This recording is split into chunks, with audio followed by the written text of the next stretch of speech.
तो हम लोग कंटिन्यू करते हैं अपनी आर्हेनियस थ्योरी या आर्हेनियस इक्वेशन के साथ। अच्छा भाई साहब सुनिए, ध्यान से सुनिए।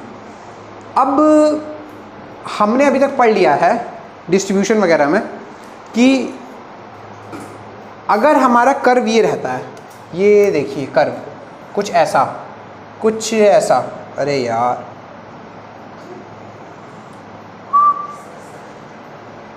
कुछ ऐसा, इधर क्या हुआ? अरे बोल बोल, पक्का? क्या ये E था? अच्छा, क्या ये फ्रैक्शन ऑफ मॉलिक्यूल्स को रिप्रेजेंट कर रहा था जिनकी एनर्जी ग्रेटर देन और इक्वल टू E है? दिस रिप्रेजेंट्स, हाँ हाँ हाँ हाँ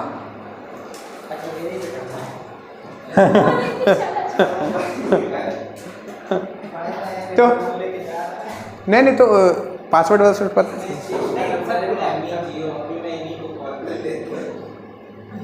हाँ। मेरा सब कोड खुला है, इसको यूज करना है कर सकते हैं। कुछ छुपाने लायक तुम्हारा फोन खुला है, मतलब तुम्हारा कोई पासवर्ड हो गया तो फिर किसने लगता है? हाँ मतलब किस लिए लगता है? अरे किस लिए?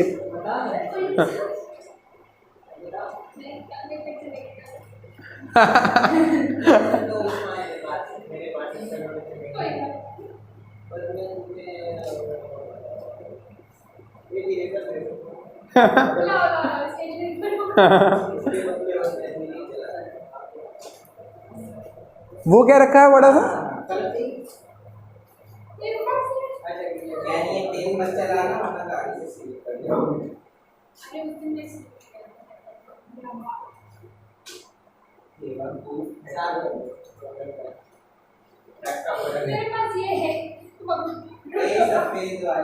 भाई वो तो ग्रेजुएशन तक खत्म नहीं होगी वे तेरी।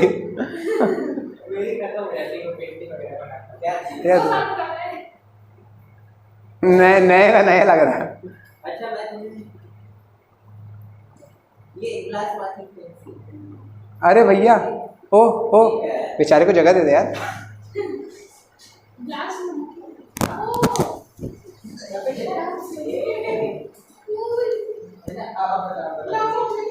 क्या है? दिखा क्या दिखा क्या?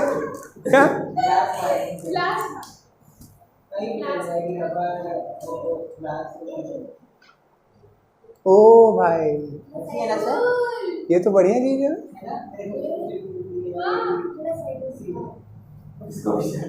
इससे क्या होता है? इससे हम लोग ग्लास सरफेस पे चलते हैं। क्या आप ये देख चुके थे कि ये जो एरिया है ये रिप्रेजेंट कर रही है फ्रैक्शन ऑफ मॉलिक्यूल्स जिनकी एनर्जी E से ज़्यादा है या बराबर है। कि यही जो मॉलिक्यूल्स हैं यही प्रोडक्ट फॉर्मेशन में कंट्रीब्यूट करेंगे, है ना। और इस फ्रैक्शन को मैथमेटिकली क्या बोलते हैं? ई की पावर, सब लोग बोलिए ई की power minus e a by e की power minus e a by. ठीक है। अच्छा अब सुनिए, क्या rate is directly proportional to e की power e a by r t? ठीक है, पहली बात जितनी ज़्यादा वो होगी क्या, जितनी ज़्यादा क्या होगी रेट, उतनी ज़्यादा फ्रैक्शन ऑफ मॉलिक्यूल। ठीक है, आप सुनिए,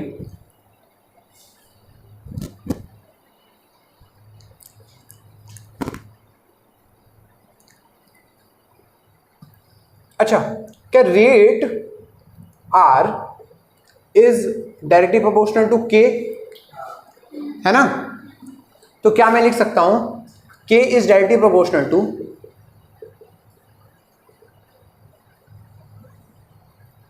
क्या मैं ऐसा लिख दूं? पक्का?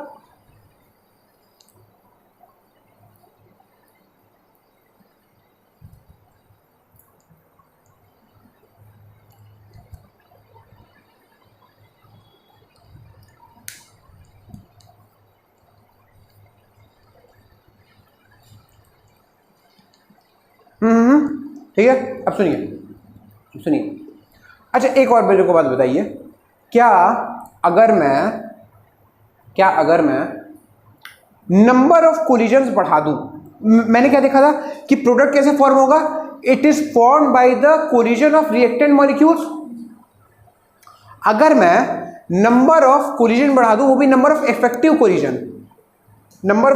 कोलिजन, अगर मैं बढ़ा दूं तो क्या रिएक्शन की रेट बढ़ जाएगी, और रेट बढ़ेगी तो वो के के साथ भी बढ़ेगी, तो k is directly proportional to number of effective collisions per unit volume, number of effective collisions per unit volume. अगर मैं कहीं रिएक्शन स्पेस में करा रहा हूं तो मैं उसको पर यूनिट वॉल्यूम में ही तो मेजर करूंगा। तो नंबर ऑफ इफेक्टिव कोलिजन अगर मैं बढ़ा दूंगा पर यूनिट वॉल्यूम तो क्या रेट बढ़ जाएगी, पक्की बात है। इसको मैं रिप्रेजेंट करता हूं Z से, कैसे, Z से, और इसको मैं बोलता हूं कोलिजन फ्रीक्वेंसी। क्या बोलता हूं, collision frequency, Z collision frequency. Number of effective collision पर unit volume per unit time, क्योंकि फ्रीक्वेंसी में हम लोग पर यूनिट टाइम भी लेते हैं कि पर यूनिट टाइम में हम कितने नंबर ऑफ इफेक्टिव कोलिजन करवा पा रहे हैं। अगर मान लीजिए कहीं पे हम 100 कोलिजन करवा पा रहे हैं, कहीं पे हम 400 करवा पा रहे हैं, तो 400 वाला ज़्यादा प्रोडक्ट बना रहा होगा ना, तो 400 वाली की रेट ज़्यादा होगी, है ना भैया। क्या टेम बताओ,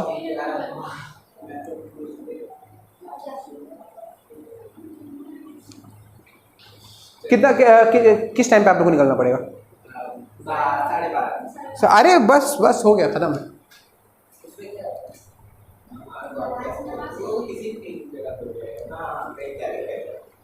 सुन ओई, मैं गिर जाऊंगा मैं। सुनो, तो क्या K is directly proportional to Z, है ना। तो हमें दो चीजें मिल गई, K is directly proportional to Z, K is directly proportional to e की power minus EA by RT।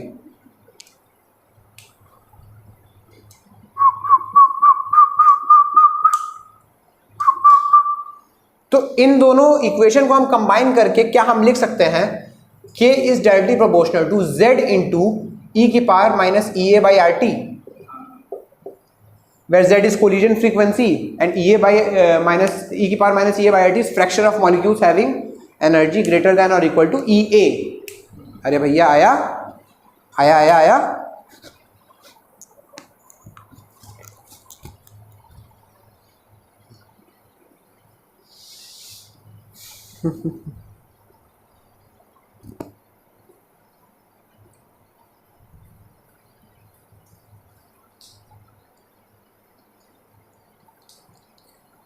ठीक है, अब देखिए यहां तक हम लोग पढ़ रहे थे एनर्जी बैरियर पढ़ते। अब हेडिंग डालिए जल्दी से, orientation barrier.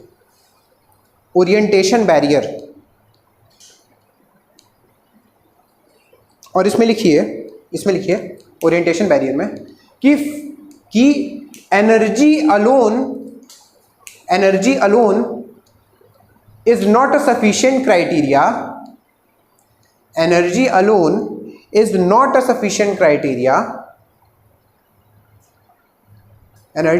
is not a sufficient criteria for the formation of products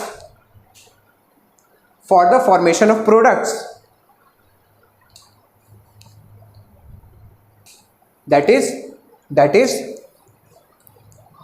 orientation or the direction of collision of reactant molecules, orientation or the direction of collision of the reactant molecules is also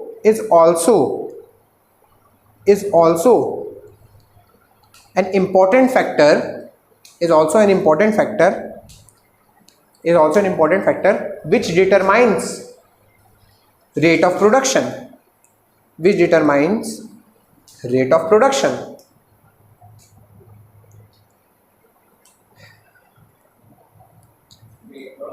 production.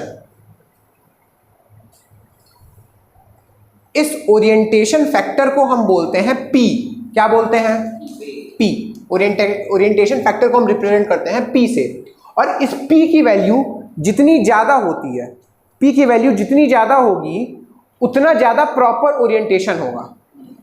P की value जितनी ज़्यादा होगी उतना ज़्यादा proper orientation होगा, और जितना ज़्यादा प्रॉपर ओरिएंटेशन होगा उतने अच्छे से मॉलिक्यूल्स कोलाइड करेंगे, सही डायरेक्शन में कोलाइड करेंगे, और जब सही डायरेक्शन में कोलाइड करेंगे विद प्रॉपर एनर्जी, तभी तो प्रोडक्ट का फॉर्मेशन होगा। प्रोडक्ट का फॉर्मेशन केवल एनर्जी ज़्यादा होने से नहीं होगा, वो प्रॉपर डायरेक्शन में कोलाइड भी करने चाहिए। तो हमारा जो ओरिएंटेशन फैक्टर है उसकी वैल्यू जितनी ज़्यादा होगी, पी की वैल्यू जितनी ज़्यादा होगी उतना ही ज़्यादा प्रॉपर कोलिजन होगा, और जब ज़्यादा प्रॉपर कोलिजन होगा तो क्या ज़्यादा प्रोडक्ट का फॉर्मेशन होगा। ठीक है, तो क्या मैं बोल दूं k is directly proportional to p. जितनी ज़्यादा वैल्यू ऑफ के, हाँ, जितनी ज़्यादा वैल्यू ऑफ पी उतनी ज़्यादा value of k is directly proportional to p. Rate को रिप्रेजेंट कर रहा है, रेट, अरे वो वेलोसिटी कौन, p is orientation factor, orientation factor, p is orientation factor. तो क्या मैं फिर सारी चीजों को मिला के, पहले लिख लीजिए लिख लीजिए लिख लीजिए,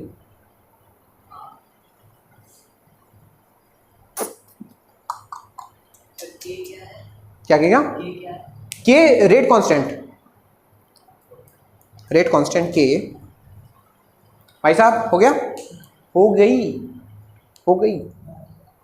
अब सुनिएगा, अब सुनिएगा, देखिए क्या मैं इधर तक पहुंच गया था कि k is directly proportional to z into e की power minus a by r t. तो अब मेरा k directly proportional to p से भी है, तो मैं क्या ये लिख दूं, ये लिख दूं, ये लिख लीजिए, k is directly proportional to p into z into e की power minus a by r t. k is directly proportional to p into z into e की power minus e a by r t. p into z into, जहां पे हर चीज लिख लीजिए, p is the orientation factor, z is the collision frequency, k is directly proportional to p।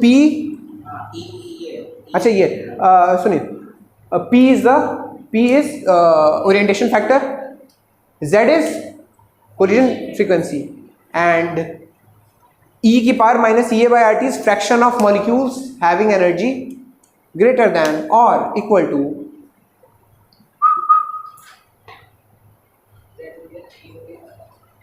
e की power minus e a by r T. ये पूरा term, ये पूरा टर्म, ये तो फ्रैक्शन को रिप्रेजेंट कर रहा है ना, fraction of molecules, E A. Z is collision frequency, collision frequency, Z is collision frequency।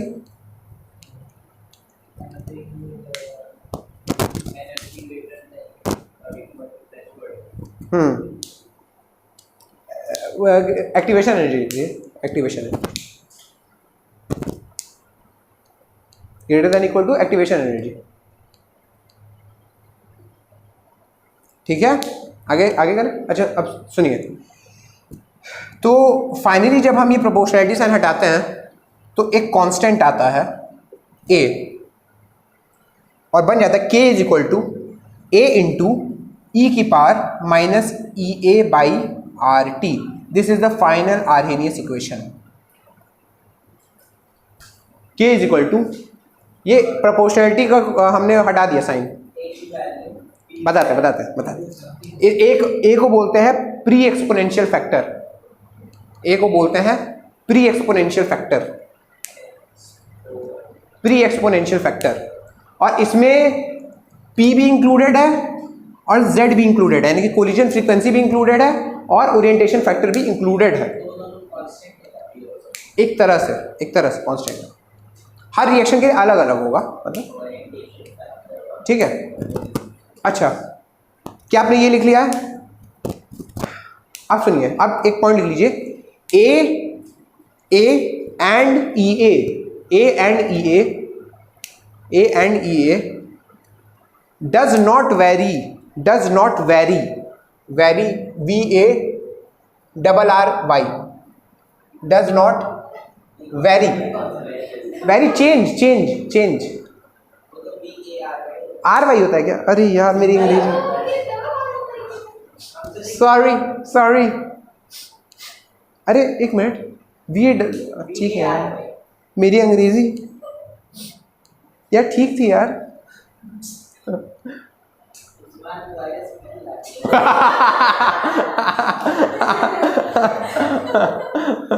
ओ भाई शिशिर दिस वाज नाइस।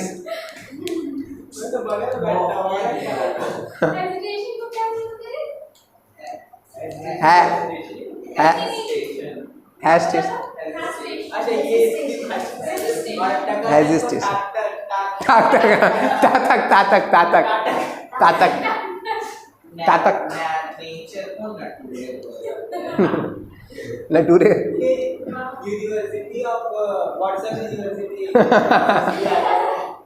प्रभु हैं आप, प्रभु। अच्छा सुनिए,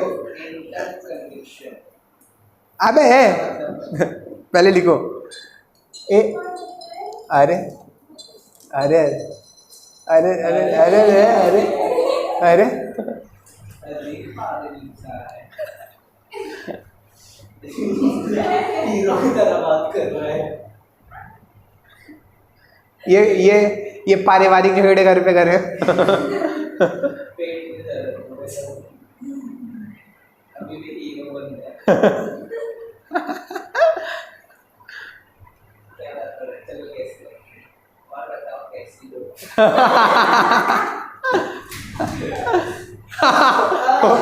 अंदर भी नहीं घुस पा रहा था। कैसे बनाया? वो तो वही ठीक है, कैसी है घर वाली, ठीक है। गया हूँ, आओ ना, चले जाइए जरा। यही दोस्ती, यही प्यार। अरे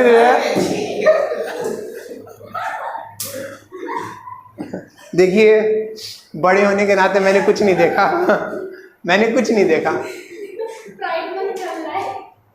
मैंने कुछ देखा ही नहीं।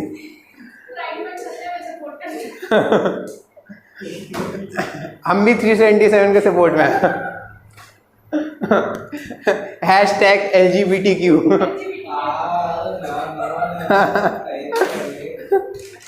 तवा तवा तवा। अबे सुन, A and EA varies does not vary with temperature। तो तुम्हारे घर क्यों नहीं आ सकते? मेरे घर आपको दिक्कत नहीं है, मेरे यहाँ बोल दूँगी। does not vary with temperature। इसके आप हमारे इसके बाद मेरे यहाँ बोलेगा नहीं। भाई मेरे यहाँ कोई अच्छा देखते अभी वैसा बनाते हैं, समस्या नहीं, वैसा बनाते हैं। Does not very with temperature, ठीक है, इतना समझ में आया? अब सुनिए अब एक देखिए, मैं चीज़ करने जा रहा हूँ। अब देखिए, अब मेरे कहे पे क्या आप दोनों साइड लॉग ले सकते हैं? ln ले सकते हैं? लीजिए टेकिंग लॉग बोथ साइड्स।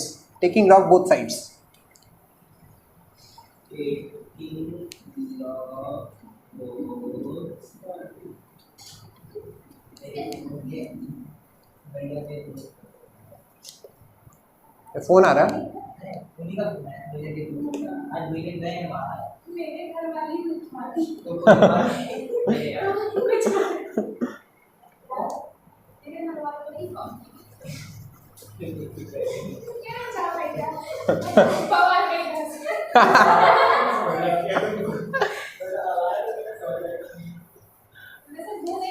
समझ रखे हैं।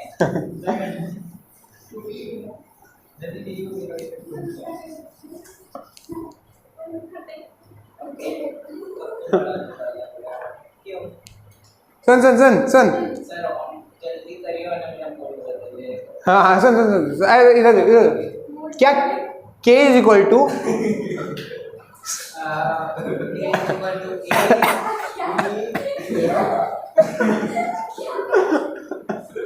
मैंने कुछ नहीं सुना। अरे मैंने सुना ही नहीं। K is equal to a into e की power minus e a by r t. अच्छा, मैं दोनों साइड लॉग ले रहा हूँ, नेचुरल लॉग एल एन के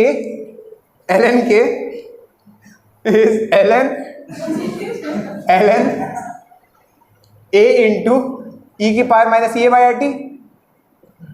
देखिएगा। अच्छा देखिए, क्या ये l n a into b है? L n a into b है, तो क्या मैं इसको चुपके से l n a plus l N B लिख दूं? कोई दिक्कत तो नहीं है?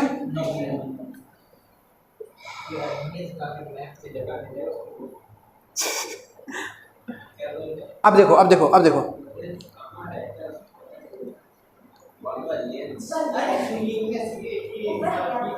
आर्हीनियस भाई तू भाई, अच्छा सुनो। अच्छा ये बताओ, एल एन क्या है? लॉग बेस ई, कि यहाँ बेस में भी ई है और यहाँ भी ई है, तो ये आगे आ जाएगा, पावर वाला आगे आ जाता है। और एल एन और लॉग ई बेस ई क्या होगा भाई? Log anything base anything is 1, तो लॉग ई बेस ई 1 हो जाएगा और ये आगे आ जाएगा, तो क्या बन जाएगा? L n k is equal to l n a plus l n a minus, sorry ये माइनस होगा ना, हाँ माइनस ई ए बाई, बस खत्म, बस एक दो मिनट। ये है आर्हीनियस इक्वेशन का लॉगरिथमिक फॉर्म, है ना, बस एक मिनट। आप सुनिए। आप सुनिए अब सुनिए।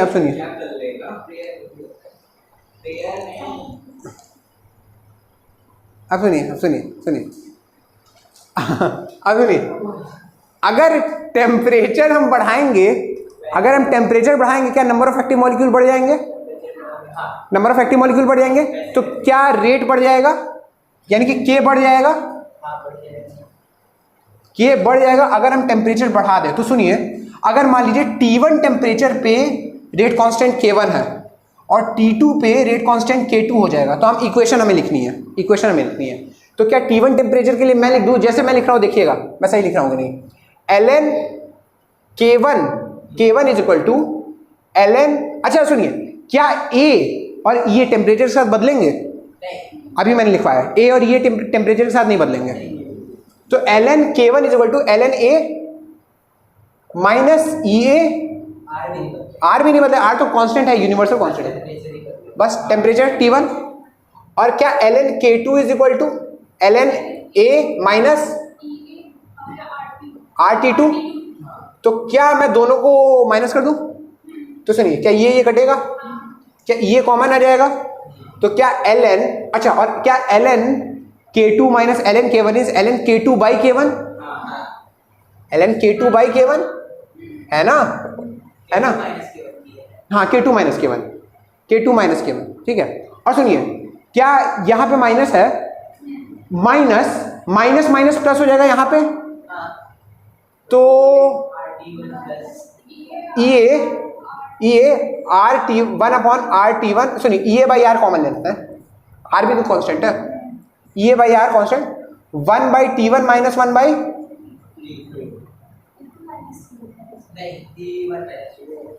ये माइनस प्लस हो गया, हमने माइनस किया ना, तो ये लीजिए फाइनल इक्वेशन खत्म।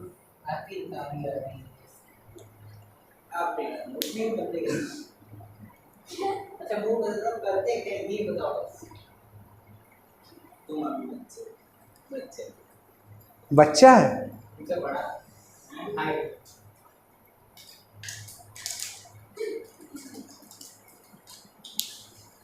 चैप्टर समाप्त।